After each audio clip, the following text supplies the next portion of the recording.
श्रीमान वेंकटनाथार्य कवितार्किक केसरी वेदांताचार्यवर्यो मे सन्निधत्तां सदा हृदि कूजन्तं राम रामेति मधुरं मधुराक्षरम् आरुह्य कविता शाखां वन्दे वाल्मीकिकोकिलम्.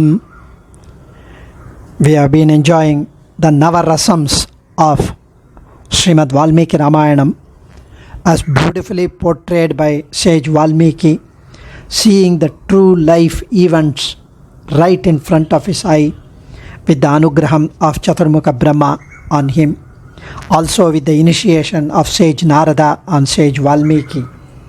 So we have covered so far 6 rasams. So now today let us enjoy bibhathsa Rasam. Bibhathsa Rasam. Bibhathsa Rasam is the rasam which has got a dominant state, dominant position of disgust, aruvaruppu. It is derived from something which is unpleasant or offensive or impure or harmful, seeing something which is unseeable, which is quite undesirable. It's got defects and it creates something in us. So something which we don't like, something which we cannot even hear, cannot even see, cannot listen. Immediately we get kind of disgust. In Sanskrit they say jugupsai. In Tamil it is aruvaruppu.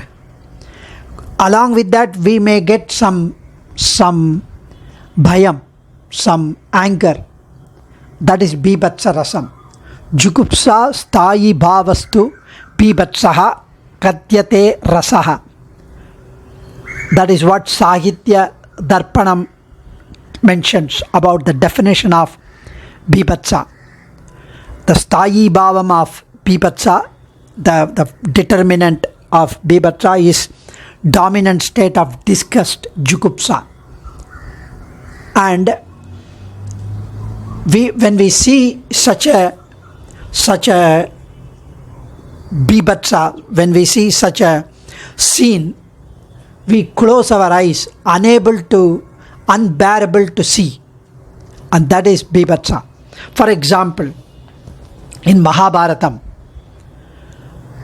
during that Shudatam, gambling, Yudhishthira lost everything, including his own spouse Draupadi, and immediately something which is unheard of, something which is even unthinkable, unbearable happened. And one, as per Shastras, one should never ever harbor any kind of dishonor to womanhood, to ladies. And Duchadanan, even though she was in her period, she was pulled by Duchasana into the assembly in front of everyone. Bhishma, Drona, Dhritarashtra, everybody was there. They never even raised a finger. They didn't say anything. The Pancha Pandavas were holding their grudge inside their heart. They dared not raise their voice because they had already lost. They knew that they are not in a position to raise protest because they had already lost Draupadi in the gambling. And that is bibhathsa rasam. Bibhathsa rasam is that which cannot be even seen. So horrible it was. Now coming to Ramayanam, in Krauncha Vanam, Rama and Lakshmana entered searching for Sita in Krauncha Vanam. It's a dense forest. It is completely dense, full of darkness, even though it was a daylight. and it was quite wild forest. And there he saw one Rakshasi, Araki, by name Ayomukhi. And when Ayomukhi is described, sage Valmiki describes those who are not strong-hearted, those who are not having a strong body, strong mind, should not see her. Sage Valmiki writes. So if you are weak-hearted, don't see her. The moment somebody who is weak, if they see her, they would fall unconscious, they would faint. Even to see, she is so unseeable, unbearable. She has got her hair well spread out. So what? Nowadays everybody does that. And she has got a pot-bellied huge paunch, huge, and it hangs outside her body. She has got long, sharp teeth, 4 teeth protruding from her mouth, about a couple of inches away from the mouth. She has got the skin which is as tough like a tree trunk. It is so rough. And she has got the mouth which is wide open, which completely can gulp the animals live. She looked in so much form which is unbearable to see. Bhayatam alpasattvanam bibhathsam mukta murdajam lambodharim tikshnadamstram karalam parushatvacham pakshayanti mrikan bhiman vikatam raudradarshanam. Rama Lakshmana looked at her with wonder. And when they were seeing her with wonder and with so much wide open eyes, how could somebody be like this? And immediately she caught hold of Lakshmanan's hand and she hugged him. My name is Ayomukhi. Now I got you today. Come, the most strongest one. Until we live, till our life end, let us enjoy in the waterfalls, in the nadi, in the mountain bottom underneath, in the caves. Let us enjoy. She told him.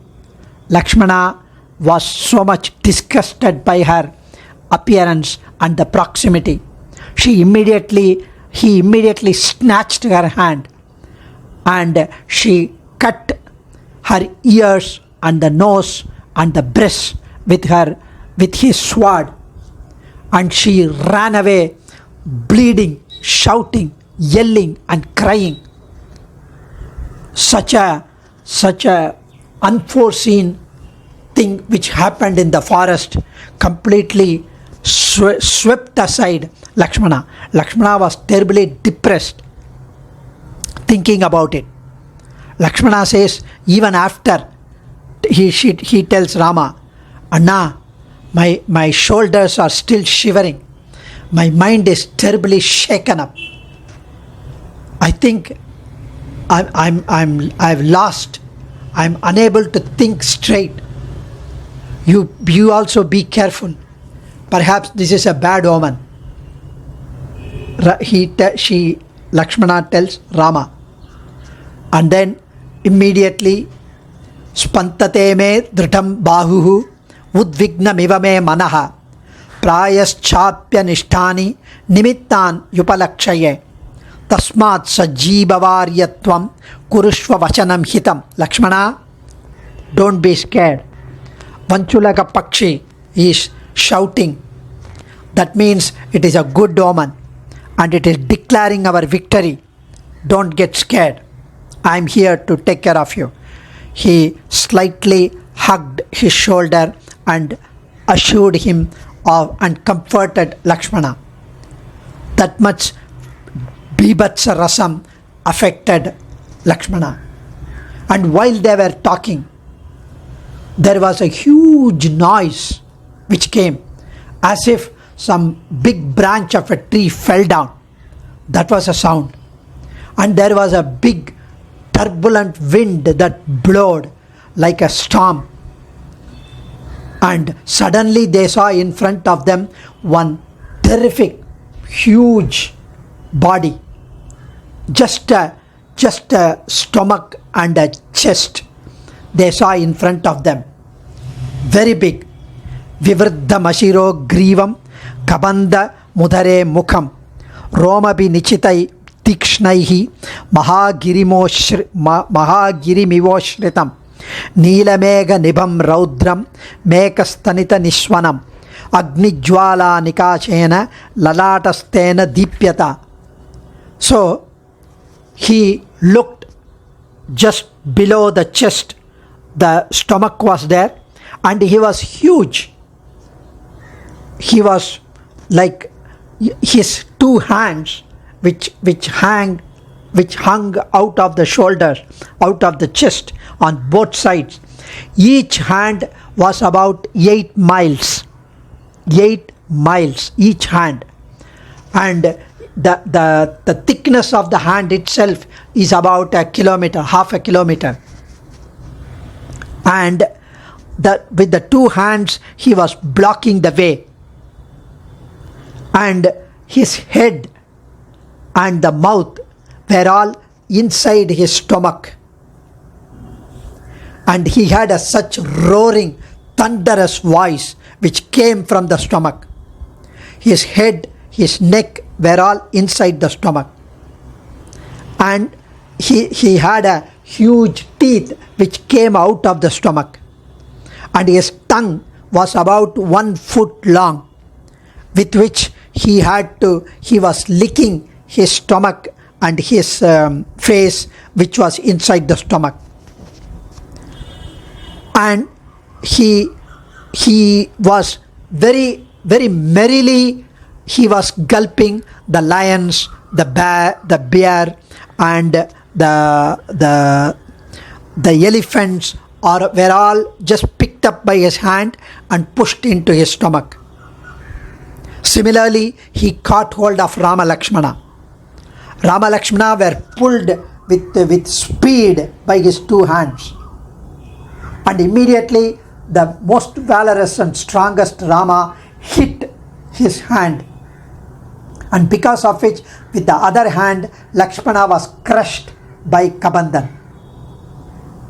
And immediately Lakshmana said, "Anna, I'm suffocating, I'm being crushed, and he is going to put me inside his stomach now. And okay, you sacrifice me and you run away. You will definitely get Sita. There is no doubt about it. Go back and rule what our father, the grandfather, ruled Ayodhya. Go and rule successfully." Rama said, "You are the warrior. You are from Ikshvaku Kulam. You are such a strong man. I am there. Do not worry." Immediately the Rakshasan, while he was telling that to Lakshmana, the Kabandan said, "You both look very handsome and you both look like a Mahaveerar. You both look most valorous. In this forest which nobody can dare enter, why did you come here?" And they did not respond. He said, "Ahartam tu sandishtau daivena gata chetasau." You both, by God's grace, have become my food today. And he opened his big stomach, the mouth, and then he tried to put both of them inside. And Rama took his sword and cut the right hand. Lakshmana took his sword and cut the left hand. And Rakshasan immediately fell down, bleeding terribly. It was a flood of blood pouring from the shoulders with the cut hands. And he asked Rama Lakshmana, who both of you are?" They said, "We are the sons of Dasharatha. We are from Ikshvaku Kulam. Our name is Rama Lakshmana. And because of the deceitful deceitful action of Kaikeyi. We have been sent to this forest, Lakshmana answered. My elder brother Rama's wife has been abducted by some Rakshasa. He had cheated us. He distracted us by getting a golden deer, and she was abducted. And hence we are going in search of Sita Pirati, Rama's spouse. And who are you with no head, no neck, which is inside the stomach? And why are you like this? You don't have even legs. The legs are broken, Lakshmana asked. And Kabandhan now politely and with respect, with preeti, he says, because of you both, I have gotten rid of my curse. May all auspiciousness befall on you. And then they burnt his body, and he got Deva Shariram, and while going he told Rama Lakshmana to go and meet Shabari and Sugrivan. That would facilitate you in your search for Sita. Such a most wonderful bibhathsa Rasam is narrated by sage Valmiki. Adiyan Kavitarkika Simhaya Kalyana Gunashaline Srimate Venkateshaya Vedanta Gurave Namaha. Dhanyosmi Sri Sita Lakshmana Hanumat Sameta Sri Ramachandra Parabrahmane Namaha.